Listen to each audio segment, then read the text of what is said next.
મેં જોયું કે રાજ્યના એક ધારાસભ્ય ઊભા થઈ અને સરકારને કહ્યું કરોડો રૂપિયાનું બજેટ હોવા છતાં ભારત અને ન્યૂઝીલેન્ડની ક્રિકેટ ફાઇનલ માટે ટિકિટ મળતી નથી। આ વાત અમે નહીં, ગોપાલ ઇટાલિયાએ કરી છે। નમસ્કાર, હું છું મમલ। તો આવો સાંભળી ગોપાલ ઇટાલિયાએ વધુમાં શું કહ્યું છે। બહુ મારે તો દુઃખ સાથે કહેવું પડે છે કે કરોડો રૂપિયાના ખર્ચે આ વિધાનસભા ભવન ચાલે છે।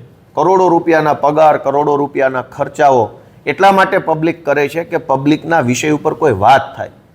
મેં જોયું કે ભાજપના એક માનની ધારાસભ્ય શ્રી ઊભા થયા અને સરકારને રજૂઆત કરી કે અમને ક્રિકેટની સ્ટેડિયમની ટિકિટ ન મળી, ન્યૂઝીલેન્ડ અને ભારતની ક્રિકેટની ફાઇનલની ટિકિટ નથી મળતી, તો સરકાર કંઈક ટિકિટની વ્યવસ્થા કરે।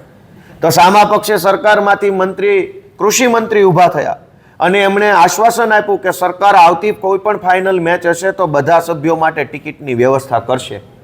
આટલી જ ગંભીરતા, જે બાળકોને શાળામાં એડમિશન નથી મળતું એના માટે કેમ નહીં? કહેવું જોઈએ સરકારે કે કોઈ પણ દર્દી ખિસ્સામાં પૈસા ન હોય તો એડમિશન વગરનો નહીં રહે દવાખાનામાં કે શાળામાં। શાળામાં જગ્યાઓ નથી, દવાખાનામાં ખાટલાઓ નથી, ગરીબ માણસને બસમાંય ટિકિટ મળતી નથી કેમ કે બસ જ આવતી નથી।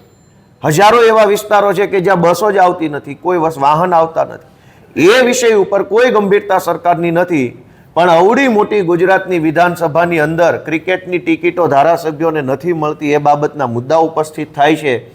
મને એવું લાગે છે કે ગુજરાતની જનતાએ આની ગંભીર નોંધ લેવી જોઈએ કે આ વિધાનસભામાં કેવા કેવા પ્રકારના મુદ્દાઓ આવી રહ્યા છે। આ સમગ્ર મામલે આપ શું વિચારો છો? કોમેન્ટ કરીને અમને જરૂરથી જણાવજો। અત્યારે માટે બસ આટલું જ। ધન્યવાદ।